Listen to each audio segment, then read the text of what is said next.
जय माता दी दोस्तों, आज मैं आपको सुनाने लगा हूँ नारियल के जन्म की कथा। दोस्तों, प्राचीन काल में सत्यव्रत नाम के एक राजा राज करते थे। वह प्रतिदिन पूजा पाठ किया करते थे। उनके पास किसी भी चीज की कमी नहीं थी। वह धन दौलत से लेकर हर प्रकार की सुविधा से समृद्ध थे। हालांकि इसके बावजूद भी राजा की एक अभिलाषा थी जिसे वह पाने की चाह रखते थे।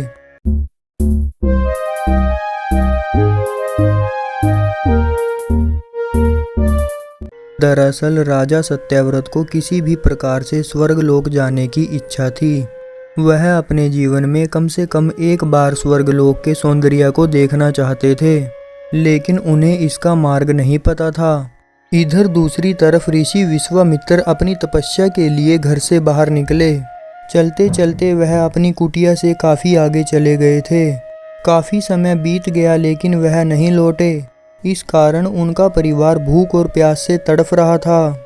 राजा सत्यव्रत को जब यह पता चला तो उन्होंने ऋषि विश्वामित्र के परिवार की पालन पोषण की जिम्मेदारी ले ली।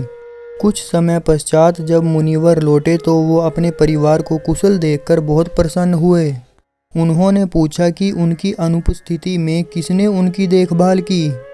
इस पर ऋषि के परिवार वालों ने बताया कि राजा ने उनके परिवार की पालन पोषण की जिम्मेदारी उठाई थी।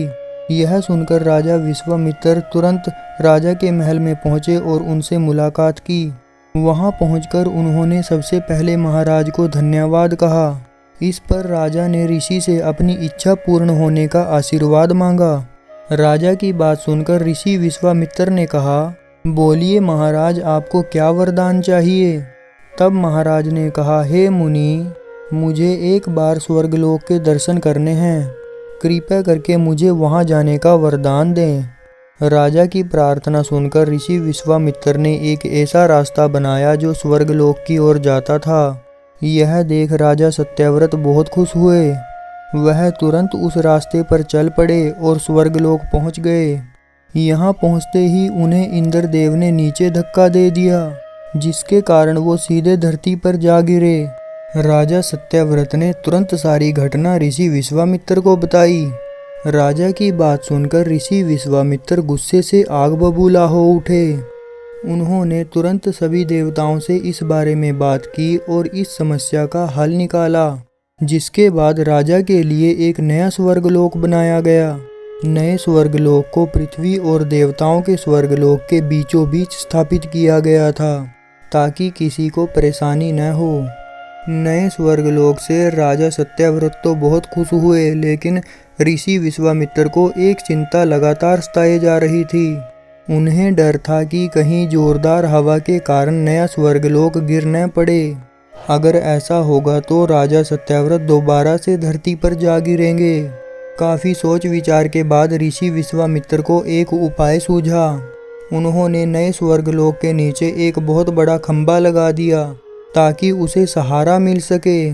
ऐसी मान्यता है कि नए स्वर्गलोक के नीचे लगाया गया खंभा एक विशाल पेड़ के तने के रूप में बदल गया। यही नहीं, जब कुछ समय पश्चात राजा सत्यव्रत की मृत्यु हुई तो उनका सिर एक फल में तब्दील हो गया। तभी से इस खंभे को नारियल का पेड़ कहा जाने लगा। भक्तों, यही कारण है कि नारियल का पेड़ इतना लंबा होता है। भक्तों, अंत में हमें इस कहानी से यह सीख मिलती है कि अगर सच्चे मन से किसी की मदद करें तो हमारी हर ख्वाहिश पूरी हो सकती है। तो ये थी मेरी आज की कहानी। आपको कैसी लगी प्लीज़ लाइक, शेयर और कमेंट करके ज़रूर बताना। और हाँ भक्तों, मेरी आने वाली कहानियों को सुनने के लिए चैनल को सब्सक्राइब करना ना भूलना। जय माता दी।